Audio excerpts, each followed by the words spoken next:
여러분 안녕하세요. 4월 4일 월요일 여의도 펀드매니저 TV 금주 시장 전망 및 투자 전략 시작하도록 하겠습니다. 여러분 주말 잘 보내셨습니까? 네, 정말 날이 좋은 그러한 토요일, 일요일 양일간이었습니다. 노란 개나리가 이제 양달에서는 활짝 피고, 네, 벚꽃도 일부 몽우리가 살짝 피는 것도 있는 그러한 아주 좋은 그러한 4월이었습니다. 우리에게 휴식은 늘 필요하죠. 네, 3월 한 달 내내 정말 속된 표현으로 박 터지게 주식시장의 변동성에 적응하느라 참 고생을 많이 했는데 이제 꽃피는 4월이 만기를 하고 있는데 우리 주식시장에도 뭔가 즐거움이 좀 주는 꽃처럼 환한 어떤 그 대박의 기쁨을 주는 그러한 한 달이 됐으면 좋겠습니다. 4월은 일단 걱정과 기대감이 막 섞여 있는 거죠. 네. 전쟁의 그 소용돌이는 생각보다 장기화되고 있고, 이제 금리가 역전이 일어나고 이것들이 어떻게 반응할지, 다음에 인플레이션과 다음에 커머더티 가격 상승으로 인한 기업의 실적들이 생각보다는 희석이 많이 될 그런 우려들이 막 섞여 있는데, 그러나 이 모든 것들이 시장에 이미 주가로 충분히 반영됐다. 이렇게 또 보면은 또 쉽게 넘어갈 일이고, 앞으로는 문제들이 해결될 일만 남았지 더 악화될 일은 없지 않느냐. 이러한 또 긍정적인 측면이 충돌하는 그러한 중요한 달인 것 같습니다. 일단 4월의 둘째 주, 이번 주 시장을 어떻게 볼지 한번 같이 나눠보도록 하겠습니다. 이번 주에 한 줄의 정리는 장단기 금리 역전에 대한 해석이 중요하다. 그렇죠? 이 장단기 금리 역전을 어떻게 시장이 해석하고 FOMC가 어떻게 해석할 건지에 대해서 가장 중요한 시각과 우리들의 관심이 꽂힐 거로 보고 있습니다. 여기에 이제 1분기 실적들이 막 발표가 되죠. 그 다음에 여러 가지 경제 지표들이 이번 주 내내 아주 뭐 쉴 새 없이 몰아칠 건데, 이러한 것들이 변동성을 더 확대시키고 우리들에게 걱정과 기대감이 교차할 것 같습니다. 결론은 단기 박스권이 더욱 강화될 것이다. 윗상단은 굉장히 막혀 있고 하단도 막혀 있는 지수 자체로는 단기 박스권. 그렇다면 종목은 개별 종목 장세이죠. 거기에 순환매가 빠르게 도는데, 기존에 돌았던 순환매가 돌 것인지 새로운 또 섹터로 순환매가 돌 것인지 여기에 대해서 아무도 예측할 수 없는 그러한 무당의 영역, 그러한 장이 계속될 거로 보이고 있습니다. 우리가 지금 지속적으로 신데렐라가 이제 4월 벚꽃 축제에 갔는데 가서 보니까 별로 먹을 것이 없었다는 거죠. 일단은 첫 주는 그렇습니다. 날씨도 춥고 먹을 것도 없었고 꼬실 만한 여자 남자도 없었고, 이런 상황에서 축제를 빠져나갈 것인지 아니면 저 멀리 사는 새로운 왕자들이 나타날 때까지 기다릴 것인지 신데렐라 머리가 복잡한 그런 한 주였습니다. 이번 주도 그런 것들이 이어질 것 같은데요. 금주 시장 전망 및 투자 전략 한번 같이 살펴보도록 하겠습니다. 구독, 좋아요 많이 눌러주십시오. 자, 이번 주 키워드는 1분기 실적이 발표되죠. 그렇죠? 1분기 실적들이 미국과 한국 중심으로 이제 실적들이 발표가 되는데, 이 실적들을 통해서 우리나라, 미국이 먼저 발표되고 이 같은 섹터에 속한 한국 기업들의 실적을 예상을 해볼 수가 있죠. 두 번째는 금리가 역전이 일어났는데 향후에 과연 전망이 어떻게 될 것인가. 항상 역전은 6개 시차를 두고 6에서 12개월 시차를 두고 경제를 망가뜨린 케이스가 많았다. 1994년 케이스만 좀 독특한 케이스였다. 뭐 이런 것들이 서로 교차하는데, 이번에도 역전이 됐는데 과연 경제에 어떤 영향을 미칠지 많은 사람들의 관심이 쏠리는 한 주가 될 것 같습니다. 유가는 어떻게 될 것이냐. 그렇죠? 네, 러시아가 저렇게 문제가 되고 터진 이후 유가가 어떻게 될 것이냐. 전쟁이 또 협상에 들어간다면 또 유가는 어떻게 될 것이냐. 미국 쪽에서 전략률을 무지하게 막지하게 이제 방출할 생각인데, 이랬을 텐데 유가는 어떻게 될 것이냐. 세계 경제는 어떻게 될 것이냐. 여러 문제들이 복잡하게 얽혀 있는 그러한 주요 키포인트가 유가인 것 같습니다. 다음은 전쟁의 장기화죠. 네, 러시아는 전혀 전쟁을 끝낼 생각이 없습니다. 뭔가를 얻지 않고 뭔가를 획득하지 않으면 끝낼 염려가 없는, 지금은 기존에 첫 번째 썼던 전략이 한 달이 딱 지나니까 실패를 하니까 새로운 전략을 짜기 위해서 잠시 겉으로는 유화 제스처를 보내고 속으로는 자기 내부를 다시 점검하고 전략을 바꾸는 거죠. 우크라이나가 일부 러시아 본토를 공격하니까 금요일 날 아주 새벽부터 우크라이나 남부의 항구 도시를 집중 폭격하는 그런 일이 있었습니다. 여기에 이제 교황이 우크라이나 키예프를 방문하고 싶다 이런 의견을 말씀하면서 이제 문제가 어떤 방향으로 평화로워갈지, 영향력이 어떻게 될지, 또 새로운 국면에 금주의 새로운 국면으로 들어서는 것 같습니다. 다섯 번째로 2분기 기대치는 어떻게 되냐? 1분기 좋다. 다 알고 힘들 면도 있을 수 있다. 그렇다면 2분기는 인플레이션은, 그렇죠. 유가는, 전쟁은, 경제 전망은, 금리 역전은, 뭐 이런 것들이 우리 머릿속에 또 새로운 전망과 분석이 좀 필요한 그러한 시기에 있는 것 같습니다. 2분기 기대치는 대체 어느 정도이냐? 그리고 여전히 한국 시장은 빠른 순환매가 시장을 지배할 것이다. 이 순환매에 대처하는 방법은 뭐가 있을까? 여전히 천수답처럼 삼부당에게 우리의 모습을 맡길 것인가? 특히 또 새로운 순환매의 섹터가 남아있는 건 이제 5G까지 다 올라온 거죠. 마지막 바닥에서 낀 5G까지 올라왔는데 이제 마지막 남은 혹시 반도체이지 않나? 삼성전자, SK, 하이닉스와 같은 혹시 반도체가 아닐까? 뭐 이러한 전망들이 섞여 있는 그러한 한 주가 될 것 같습니다. 먼저 1분기는 실적 장세로 지금 이제 전환을 할 것 같아요. 그렇죠? 이제 실적 장세, 실적이 어떤 모습으로 나타날 것이냐. 정말 바닥을 쳤던 종목이 이번이 바닥이고 이제부터는 좋아질 것이다라는 어떤 종목들이 있나. 계속 좋은, 지금도 좋은데 계속 좋아질 것이냐. PCB, 엔터 이런 종목들은 또 어떻게 될 것이냐. 그렇죠? 다음에 바닥을 기고 있는 삼성전자는 이 위기를 탈출할 수 있을 것이냐. 뭐 이런 것들이 섞여 있는데 증권가에서는 경제지표 호조와 국내 코로나19 유행이 정점을 지났을 가능성 등이 증시 상승 요인으로 지금 거론 중이다. 일단은 긍정적 여론을 제가 먼저 들고 나왔습니다. 특히 삼성전자를 필두로 일따라 발표되는 기업들의 1사분기 실적 발표에 주목할 필요가 있다. 연초 이후 주식시장은 전쟁 관련 동향과 통화정책과 같은 요인들에 의해 크게 영향을 받았다. 이제 이러한 변수들의 영향이 줄어들고 경제지표와 기업 실적에 대한 주목도가 높아질 전망이다. 경제지표와 기업 실적에 대한 컨센서스는 주식시장이 완만한 우상향을 보일 가능성이 높다는 게 일반적으로 지금 시장에 좀 모아지는 컨센서스인 것 같습니다. 또 어떤 분들은 또 그렇게 생각지 않죠. 여전히 실적은 나쁠 것이다. 원자재 가격과 원재료 가격 상승이 기업 실적을 다 까먹을 것이다. 이렇게 보고 비관적으로 보신 분도 있네요. 그러나 저는 약간 여의도의 시각은 우상향, 완만한 우상향 흐름이 대세이지 않을까 그렇게 예측을 해보고 있는 것 같습니다. 2022년 1분기 국제 원자재 가격 상승으로 인해 수입 물가지수가 급등하면서 수출입 물가지수가 하락세를 지속 중이다. 즉 수입이 늘면서 물가지수가 하락을 한 거죠. 특히 원유, 천연가스 가격 급등에 의해서 22년 1분기 무역 수지가 적자를 기록했다는 게 좀 충격적이었던 그런 수치였습니다. 자, 수출입 물가지수 하락과 무역 수지 적자 전환은 기업 측면에서 보면 매출 원가율 상승에 따라서 마진을 훼손시키는 요인으로 작용할 수밖에 없습니다. 그렇죠? 이건 이해하시겠죠? 이런 까닭에 우리는 2022년 3분기부터 매출 원가 상승에 따른 기업 실적 하향 조정이 진행될 수 있음을 염려해 왔습니다. 실제로 2021년 8월부터 코스피 12개월 포워드 EPS가 하향 조정이 지속 중이라는 점에서 매출 원가 상승에 대한 부담이 주가에 반영되고 있는 것으로 지금 판단이 되죠. 그럼에도 불구하고 2022년에는 매출 성장이 크게 개선되면서 매출 원가 부담을 완화시켜 줄 것으로 그렇게 전망이 조금씩 나오고 있어서 그나마 다행입니다.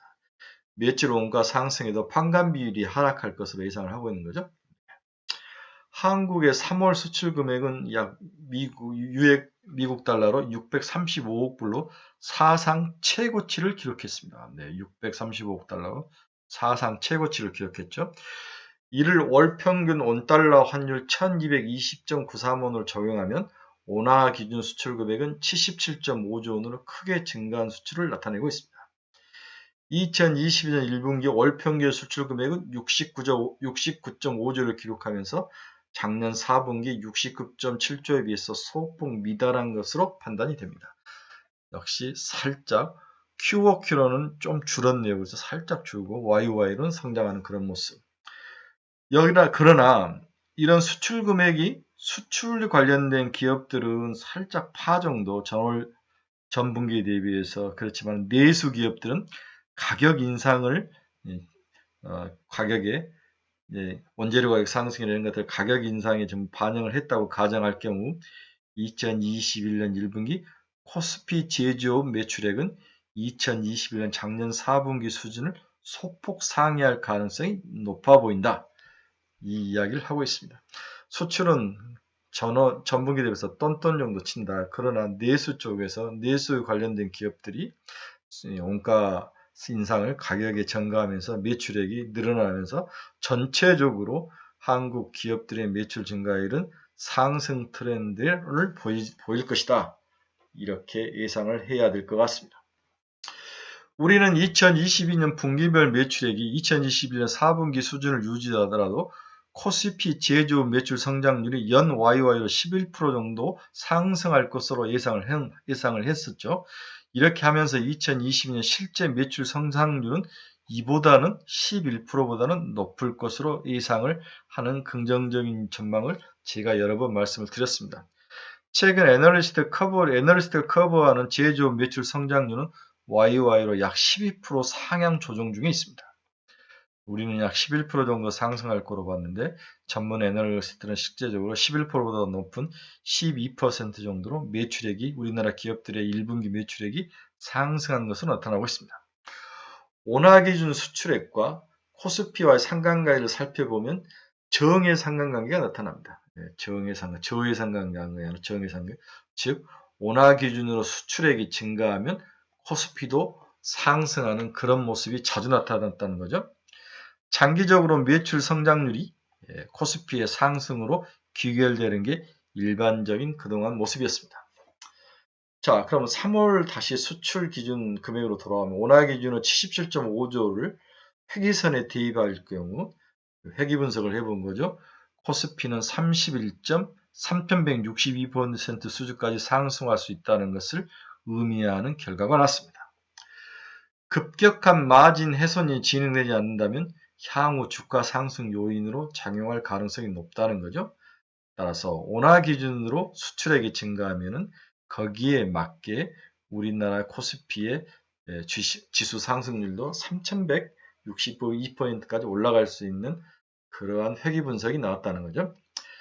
코스피 200의 12개월 포워드 펄을 기준으로 보더라도 장기 평균이 10배를 소폭 지금 하회하고 있는 거죠. 여전히 저평가 수준의 우리나라 밸류에이션이 있는 상황으로 봐서 향후에 밸류에이션이 조금 올라갈 확률은 있는 거죠. 이게 적정한 수익률 과거 수준으로 회귀를 한다면 코스피는 3162포인트까지는 올라갈 수 있다. 2020년 EPS를 기준으로 보면 현재 9.6배를 적용하면 2800포인트가 적정한 수준이라는 거죠. 자, 단순히 기업 EPS를 기준으로 해서 펄을 9.6배를 적용하면 주가는 2800 정도. 3월 기준 원화 기준 수출액으로 적용했을 때는 3160포인트. 이 중간 정도는 한 2900 정도가 맥스이지 않을까 이렇게 예상도 해볼 수 있는 거죠. 네, 코스피 200 12개월 포워드 PBR을 기준으로 했을 때도 2800포인트가 나타납니다. 그래서 일단은 뭐 수출은 좀 특이한 케이스라고 빼고 가장 미시적인 EPS와 PBR, 펄을 이런 것들을 다 가정했을 때 현재 우리나라의 적정 수준은 2800포인트다. 그렇다면 지금 2750 중간이니까 조금 더 올라갈 수 있는 그러한 여지는 있는 거죠. 그래서 박스권 산단을 2800 정도를 보시고 플레이를 하고 박스권은 이제 막혀 있으니까 결국 이 안에서 올라갈 수 있는 것은 개별 종목, 순환매 이 두 가지에 대해서 지속적으로 관심을 가지고 포커스를 맞춰야 되는 게 아닌가 이러한 결론을 내릴 수 있는 거죠. 그래서 원화 기준 수출액을 탑다운으로 또 코스피 12개월 포워드 EPS를 바텀업으로 가정할 경우 현대 주식시장의 적정 수준은 저평가되어 있다 이렇게 볼 수 있습니다. 네, 한국 수준을 77조 여기죠. 네, 여기에 코스피를 가정했을 때는 약 3160까지 나오고 다음에 우리나라 퍼가 지금 10배이니까 거의 그동안에 2011년부터 약 10년 평균에 와 있는 것이 살짝 아래에 있기 때문에 저평가이다. 이것을 가정해서 기존의 평가인 약 11배 정도까지 올라왔다가 가정을 하면은 주가는 2800까지는 올라와야 되는 게 적절하지 않느냐 이러한 결론을 내볼 수 있습니다. 자, 다시 한번 원화 수출액 기준으로 보면은 3,160. 그다음에 EPS 기업의 실적을 기준으로 해서 2,800. 이 정도가 적정한 수준이다. 지금은 다 거기보다는 일단 지수가 아래에 있기 때문에 지수 자체가 살짝 박스권 위로 올라갈 수 있고 그 과정에서 개별 종목들 실적이 좋은 것들은 더 레버리지가 일어나고 더 많이 올라가는 거죠. 그렇죠? 이러한 경향이 나타날 확률에 대비를 해야 될 것 같습니다. 주말에 제가 이제 사람들이 리오프닝 하면서 한강에서 많은 사람들이 나와서 놀고 있는 모습을 보이면서 백화점에 많은 사람들을 모습 보면 야 진짜로 리오프닝이 됐다 이렇게 이야기를 하는데 정말 리오프닝은 주가가 오를 것인가? 많은 사람들은 이 명제를 당연한 명제로 받아들이죠. 하지만 또 한편으로는 우리가 여행 말고 소비하지 않는 게 뭐가 있을까요? 여행에 1년에 우리가 해외여행을 한두 번 간다고 치면 보통 한 집에 4인 가정이 해외여행 가면 500만 원씩 사용한다면 1000만 원을 사용하지 않았다. 이 1000만 원을 가지고 코비드에서 우리가 뭘 사용했을까요? 일단 먹는 식비를 제가 봐서는 한 달에 50만 원씩 더 사용했습니다. 1년이면 600만 원을 사용을 했을 것 같아요. 거의 반을 여행 가지 않는 경비의 반을 사용했죠. 그거 이외에 우리가 화장품 뭐 좀 줄이고 덜 쓰고 뭐 좀 줄이고 여행 또 뭐 국내 돌아다니는 것도 대신 이제 카페 뭐 이런 것들 좀 덜 가게 되고 이런 것들을 줄인 게 한 2, 300만 원. 또 한 여유가 한 뭐 500, 600이 남아 있다고 치면 이걸 가지고 명품 가방백을 800만 원짜리 사버렸다면 문제가 이제 큰 거죠. 그렇지 않고 5, 600을 가지고 있는 이것을 가지고 향후에 여행에 더 소비하고 이런 가정을 했을 때 이 리오프닝이 가지고 있는 파괴력은 생각보다는 그렇게 크지 않을 확률. 그렇죠? 그래서 저는 리오프닝 업종 내에서도 선별적 종목 투자가 필요하다. 이게 이제 제 기본적인 생각이죠. 그래서 그동안 많이 오른 여행, 항공, 특히 여행은 우리가 코비드 이전 수준까지 더 올라와 버리죠. 여행은 버려야 될 것 같아요. 대신 면세점, 유통 등 이런 쪽에 저평가, 리오프닝에도 저평가된 거. 뒤에도 이야기죠. 또 리오프닝의 핵심은 엔터이다. 리오프닝의 핵심은 레깅스다. 그렇죠? 네. 리오프닝의 핵심은 또 뭐냐. 이런 것들에 또 관심을 가지고 거기에 관련된 종목들을 추가로 사서 좀 더 미래가 2분기 정도까지 한 번 더 소비가 증가시킬 수 있는 소비가 매출이 증가할 수 있는 그러한 데 사용되는 게 되는 게 아닌가. 그래서 이제 의외로 화장품이 바닥에 있으니까 많이 올라가다 말았으니 화장품이 한번 더 오를 수 있고 의류, 옷도 좀 올라올 것 같아요. 제가 봐서. 그 다음에 여름 용품들 이런 것들은 한 번 더 시세가 나지 않을까. 이렇게 해서 내부의 어떤 선별화 작업도 일어날 것에 대비를 해야 되는 게 아닌가 이런 생각을 해봅니다. 다음에 신정부 수혜주는 다시 어디로 갈 것이냐.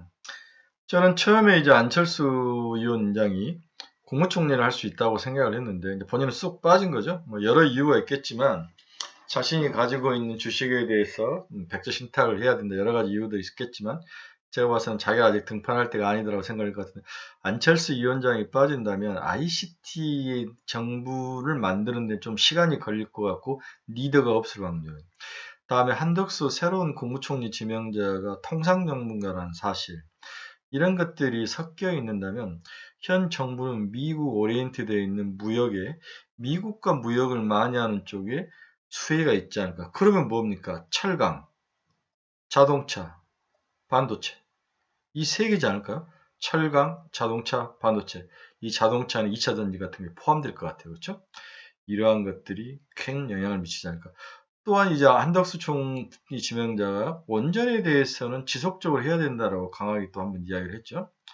그런데 지난주 금요일 날 안철수 위원장이 BTS 회사를 찾아갔는데 군 면제에 대해서 아무 말도 하지 않아 버린 거죠. 해주겠다, 노력하겠다가 아니죠. 이 부분이 과연 BTS 앞날과 하이브 앞날에 좀 부정적인 의견이 존재할 확률.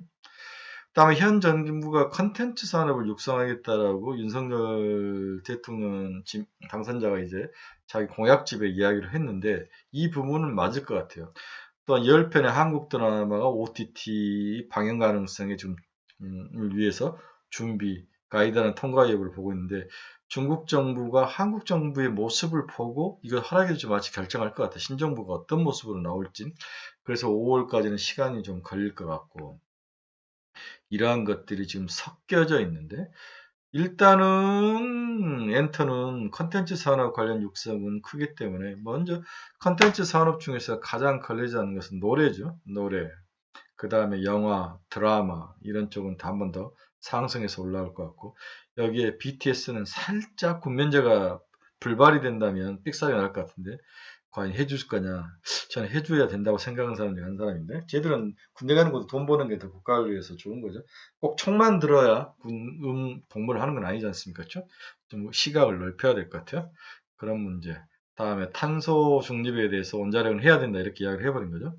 그래서 원자력은 이 정부의 상반기까지 올 연말까지는 지속적으로 원자력은 추가로 더 갈 것이다. 그러한 가능성을 가지고 대비를 해야 되는 게 아닌가 그런 생각을 해봅니다. 앞에서 이야기했는데 우크라이나와 러시아의 협상 가능성 지금 상태는 거의 제로다. 이제 남부 항구 도시 오데사를 집중 공략하려 되게 조용한 도시인데 하지만 여기가 굉장히 중요한 중추적 항구 역할을 한다는 거죠. 글로벌 공급망. 이게가 이제 러시아들이 하면 글로벌 공급망에 더욱더 악화가 일어나는 거죠. 우크라이나의 곡물과 원자재 가격 수출이 막히는 거죠. 그렇죠? 네. 러시아군이 우크라이나가 화재 진압을 했는데 여기에서 화재 진압에서 2차 공습을 하면서 또 한번 인명피해가 발생하는 끊임없는 전쟁이 이어지고 있는 상황입니다. 따라서 러시아는 무슨 말을 해도 이들 믿지 않을 것이다. 이들은 사기꾼과 같은 애들이죠. 믿으면 안 됩니다. 그래서 이 오데사가 아시아, 중동, 아프리카 및 아메리카 대륙과 주로 교역하며 수출액의 70%가 해상을 통해 이루어지는데 이 4분의 3을 오데사 시 항구가 담당을 하고 있다. 여기를 폭격을 맞은 거죠. 그렇죠? 네. 따라서 원자재 가격 변동성이라는 블랙박스에 지속적으로 갇힐 확률이 높아 보인다. 이렇게 예상을 해볼 수 있습니다. 이제 지난주부터 이제 우리 글로벌 금융시장에 가장 크게 떠오르는 화두가 미국의 장단기 국채금리 역전 현상이죠. 네, 거기에 뉴욕 증시가 공매도가 특히 늘어나는 모습. 이 공매도가 IT와 같은 성장주에 집중되고 있는 상황, 이런 것들이 섞여 있는데, 이게 이제 빨간 주황색이 2년 만기 미국 국채 수익률인데 2.44까지 올랐습니다. 그 다음에 이 파란색이 미 국채 10년인데 2.38%죠. 그러니까 지금 6bp가 역전이 일어나게 되면 마이너스 6bp가 되는 거죠. 그렇죠? 네. 미국의 그 경제 성장률을 보면 2020년 4분기는 4.5 경제 성장률에 올 4분기 6.9, 7%를 예상했는데 살짝 빠졌죠. 과연 1분기는 어떻게 될 것인가? 작년에 1분기가 6.3 굉장히 높았는데 올해는 과연 올해 1분기는 얼마나 될까? 제가 6.5 정도로 나올 것 같아요. 이런 경우 2분기는 또 어떻게 2분기 6.7로 굉장히 높았는데 이것들이 이제 꺾이기 시작한다면 충격은 한번 있을 것이다. 그래서 우리가 고민했던 장단기 금리차의 역전 현상, 그리고 미국의 경제 성장률의 지속적인 하락 트렌드가 나타날 것이냐, 이 여부, 이런 것들이 서로 엮여서 복잡하게 얽혀 있는 상황이다. 이렇게 볼 수 있습니다. 자, 그러면 장단기 금리 역전을 보는 시각은 또 어떤 시각이 있을까? 이건 너무나 많이 들은 이야기이기 때문에 여러분들이 너무 많이 들었는데 또 한번 이야기를 해봅시다. 먼저 FRB 이사들이 제시한 점도표 기준을 보면 2023년에 예상된 페이드 금리가 장기 균형 금리보다 높은 수준을 유지하고 있다는 거죠. 점도표가 얼마? 2023년에 페이드 기준금리를 찍어봤더니 지금의 금리보다 더 높게 나와요. 따라서 여기 이제 금리가 따라서 올라갈 수밖에 없는 그런 구조이다. 이는 미국 물가 전망에도 그대로 나타나는데 1년 안에 물가는 5.64% 상승할 것 같고 2년은 4.44, 5년은 3.39, 10년은 2.28로 1년 안에 물가 상승률이 더 높게 나타난 거죠. 이렇게 된다면 단기 금리는 지속적으로 올라갈 확률이 높다. 이런 사실은 단기 물가 전망이 장기 물가 전망을 크게 상회하고 있는 것을 보여주고 있어 금리 역전의 어떤 논리적 배경으로 작용을 하고 있는 게 아니나 역전의 금리 역전 논리적 배경으로는 역시 단기 물가 상승률이 장기 물가 상승률보다 높다는 그런 이론을 바탕으로 해서 단기 금리가 떨어지지 않을 것이다. 여기가 첫 번째 원인이다. 따라서 일단은 이 단기금리와 장기금리 역전 현상을 해결할 수 있는 첫 번째 키워드는 물가 하락률이 커야 된다. 그렇지 않다면 당분간 이어질 확률, 장단기 금리 역전은 여러 가지 글로벌 주식시장에 공포감으로 작용할 것이다. 이 이야기를 하고 있습니다. 두 번째로는 FRB가 대차대조표 즉 QT를 해야 되는데 어떻게 QT를 축소할 거냐, QT를 할 것이냐 이 방법에 대한 문제인데 2017년에서 2019년에 QT가 나타났는데 대차대조 축소하는 국면이 나타났는데 이때도 장단기 금리 역전 현상이 진행됐는데 이는 대부분의 단기 대자표 축소가 단기 국채에 집중됐다는 거죠. 즉 만기가 돌아온 것들을 차원해주지 않고 그냥 상환을 해버리니까 그렇죠? 네. QT가 만기가 도래하는 국채 MBS에 대한 상환 형태로 진행 가능성이 높은 가운데 이는 장기보다는 단기 국채에 대한 수급 불안 요인이 작용한다는 거죠. 수급 불안의 요인이 작용하면 금리가 올라갈 확률, 단기 금리가 올라갈 확률, 장기는 뭐 수급이 안정적이서 금리가 빠질 확률, 단기에 오른 채권들을 다 상환을 처리하면 단기 채권이 부족한 거잖아요. 그렇죠?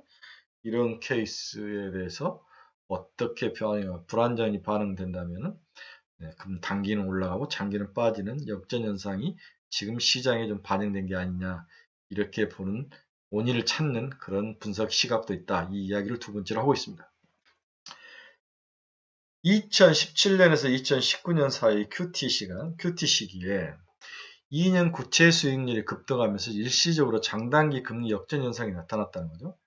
다만 2019년에 일시적인 장단기 금리 역전 이후 2020년에 나타난 경기 침체가 팬데믹이라는 예상치 못한 상황의 결과물이라는 점에서 해석을 달리할 가능성은 있다. 이런 까닭에 우리는 향후 진행될 대차대조표 축소 QT가 과거와 동일하게 단기 국채나 MBS에 집중될 것인지에 대한 FRB의 지침이 향후 장단기 금리 역전 현상을 지속할 것인지 말지에 대해서 중요한 변수로 예상이 되고 있다. 즉 QT 방법이 과거와 같이 단기물에 집중이 된다면 단기물에 대해서 불안성이 나타나면서 2년짜리 국채금리가 급등할 가능성이 있다. 이 가능성에 대해서 이번에도 그대로 할 것인지 이 부분이 굉장히 중요한 투자 포인트다. 이렇게 볼 수 있습니다. 장단기 금리 역전이 빈번하게 진행되고 있음에도 불구하고 우리는 아직까지 이것이 경기 침체를 반영하고 있다고 판단하지 않는 시각이 우세하다.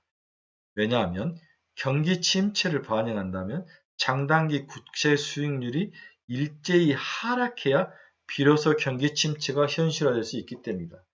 즉, 지금은 장단기 금리가 상승하는데 단기가 더 많이 오르면서 장단기 금리가 역전이 됐는데 과거 케이스, 경기가 박살날 때 케이스는 단기 금리와 장기 금리가 같이 폭락을 하는 사이에 나타났다는 거죠. 올라갈 때가 나타난 게 아니라 떨어질 때.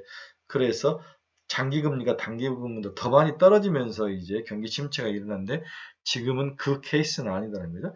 장기 금리와 단기 금리가 올라가는데 단기 금리가 좀 더 많이 올라가는 거다. 그 원인은 여러 가지가 있지만 일단은 인플레이션이 단기 인플레이션이 높게 예측이 되고 있고 그 다음에 미국이 QT를 하는데 단기 채권을 먼저 많이 빨아들여서 상환을 시켜볼 확률, 이 부분에서 터뷸런스가 일어날 확률, 이런 것들이 반영됐다. 이렇게 지금 요약 정리를 하고 있는 거죠. 과거 경기 침체가 현실된 국면에서는 장기 금리 하락이 빠르게 진행된 것이 일반적이다. 금리 하락이 빠르게 진행되면서 금리가 역전됐을 때는 경기 침체가 왔는데 지금은 그렇지 않다는 거죠. 즉 금리 상승 국면에서 장단기 역전보다는 금리 하락 국면에서 장단기 역전이 더 경기 침체를 대변을 하고 있다. 이 이야기를 하고 있는데 굉장히 나름대로 멋있는 분석이라고 볼 수 있습니다. 결론 들어가겠습니다. 당분간 시장은 좁은 박스권을 지속할 것으로 전망이 되고 있다. 따라서 투자 전략은 여전히 개별 종목 순환매가 대세를 이룰 것으로 예상을 하고 있습니다. 더 많이 뭔가를 예측할 방안은 없는 것 같아요. 엔터, 리어폰, 정책 수혜주, 분기 실적 상승 종목들이 번갈아 가면서 지속적으로 단기 수익률을 낼 것이고요. 이에 대한 포트폴리오 선별 전략을 추천하고 있다. 최근 그래도 눈에 들어오는 종목을 보면 에스테틱, 우리 얼굴 이제 좀 예쁘게 다듬는 루트로니 클래시스. 5G가 이제 바닥에 올라왔는데요. 일단 한번 올라왔다가 금요일날 살짝 조정을 받는데 서진 시스템은 HFR. 다음에 이제 리오프는 골프의 시즌이죠. 근데 골프 치러 간 사람들 뭐 환장을 하더라고요. 크리스 크리스 FNC, 가스텔바자. 또 이제 레깅스의 시대가 오는 거죠. 에코마케팅, 브랜드엑스 코퍼레이션, 효성 TNC. 다음에 이제 윤석열 정부를 일본 여행이 취해주를 받을 것이 일본과 친하게 좀 지내지 않느냐. JTC, 일본 한국인이 운영하는 일본 면세점, 역의 면세점이죠. 다음에 이제 OLED가 IT 중에서는 OLED가 확실하게 많이 사용된다. 특히 삼성전자가 LG전자의 빅 패널 큰 것을 TV 패널을 OLED를 사용하면서 OLED에 관련된 주식이 올라갈 것이다. P&H 테크. 네. 다음에 배터리, 폐배터리에 대해서 고려한과 지엔스 건설, 영아테크, 영아금속 뭐 이런 종목들. 그리고 지금까지 이제 강달러가 지속되면서 우리나라가 미국에 OEM으로 수출했던 의류 수출 중에서 지금도 의류가 대표적이죠. 이런 실제 기대감이 커지고 있는 의류주를 추천한다. 영업무역과 호전실업. 이런 종목들이 눈에 보이는 거죠. 여기에 이제 제가 최근에 결정을 못 내는 것은 자동차와 반도체죠. 반도체, 자동차. 어떻게 봐야 되느냐. 저는 이제 두 종목 다 글로벌 피어드 골프상에서 낀 세대다. 매력이 어떤 중간 정도 수준으로는 어필할 수, 아예 고급이든지, 아예 저가이든지, 둘 중에 하나이지, 어중간하는 것은 선택받기 힘든 상황이다. 그렇지만 기술적 반등 정도는 한번 할 수 있는 게 아니냐, 자동차하고 반도체하고. 이러한 생각도 좀 해봅니다. 삼성전자는 지금 문제가 계속 쌓이죠. 중저가 스마트폰에서도 애플한테 밀리는 상황. 그렇죠?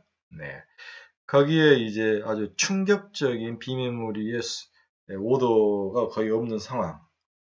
그렇죠?